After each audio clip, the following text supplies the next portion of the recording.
Dear students, English grammar, identify the error.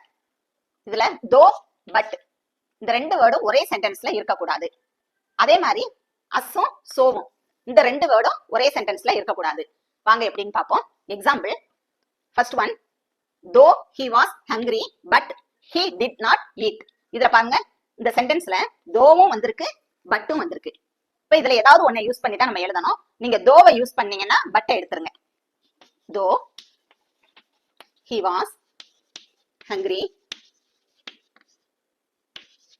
இந்த பட்டை எடுத்துட்டு இந்த இடத்துல என்ன போடணும், கமா போடணும். he did not eat.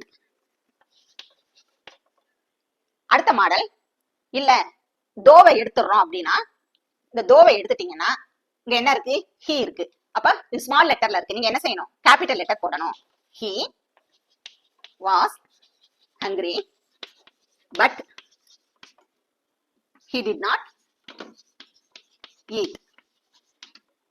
அடுத்தது அஸ்ஸும் சோவும், அதுக்கு எக்ஸாம்பிள் எழுதி போட்டிருக்கேன்.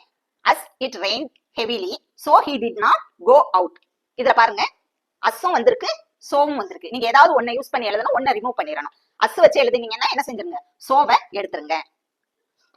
as it rained heavily, சோவை எடுத்துருவோம். அப்ப இந்த இடத்துல என்ன போடணும், கமா போடணும். he did not go out. இப்படியே எழுதலாம். அல்லது நாங்க என்ன செய்யறோம், சோ இருக்கட்டும், அஸ்ஸ எடுத்துட்டு எழுதுனீங்கன்னா அஸ்ஸுக்கு பக்கத்துல என்ன இருக்கு, இட்டுங்க, ஸ்மால் லெட்டர்ல இருக்கு. நீங்க என்ன செய்யணும், கேபிட்டல் லெட்டர் போடணும். it rained heavily so he did not go out. Thanks for watching students. என்னோட சேனலை ஃபர்ஸ்ட் டைம் பாக்குறீங்கன்னா சப்ஸ்கிரைப் பண்ணுங்க. வீடியோ பிடிச்சிருந்தா ஃப்ரெண்ட்ஸ்க்கு ஷேர் பண்ணுங்க. Thanks for watching.